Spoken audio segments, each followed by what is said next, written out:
Early civilizations in Central and South America. A narrow isthmus connects the continents of North and South America.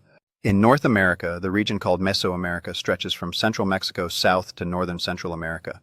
With its balmy winters and warm summers, this area was an inviting home for Paleo-Americans.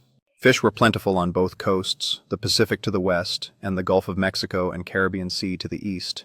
A broad range of plants and animals thrived in the tropical forests of the coastal lowlands and in the temperate highlands. For these reasons, a mild climate and an abundant food supply, people streamed into Mesoamerica, and it rapidly became the most densely settled American region. An isthmus is a narrow strip of land connecting two larger land areas, otherwise separated by water. As the population increased, the ability of the region's resources to sustain so many people, its carrying capacity was strained. Such a narrow landmass, less than 150 miles, 240 kilometers wide in some places, could not support large populations if they continued to feed themselves exclusively by hunting and foraging.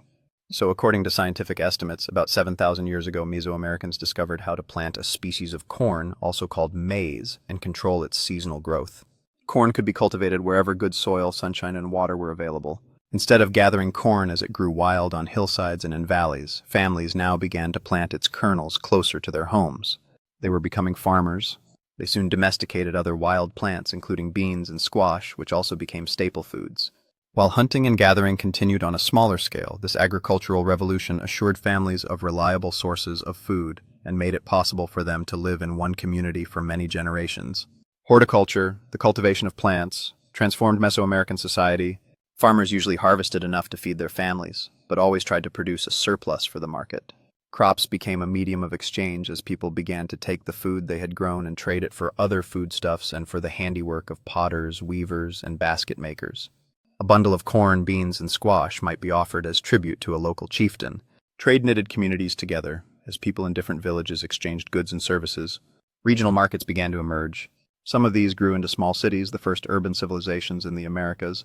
The Olmec, the earliest Mesoamerican civilization, the Olmec, reached its peak between 1200 and 400 BC in the area that is now Mexico's Gulf Coast.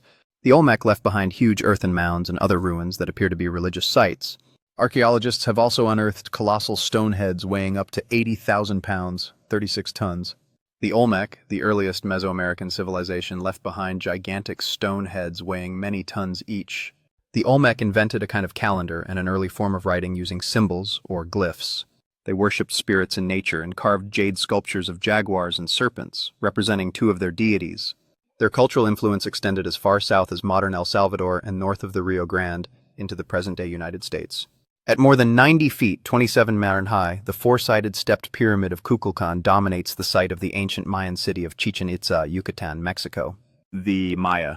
The Maya succeeded the Olmec and controlled their territory as well as the lands that are now Guatemala and Honduras. They were never unified, but they had great ceremonial centers like the city of Tikal. The Maya developed a particular interest in art and science. They decorated their buildings and public places with ornate stone sculpture. The Maya were excellent astronomers and produced a remarkably accurate calendar based on solar and lunar calculations. Using paper from the bark of wild fig trees, their scholars wrote elaborate manuscripts with pictures and symbols for letters. Some of these documents and inscriptions on buildings and pottery have survived to modern times, giving us the only written records of native Mesoamerican civilization.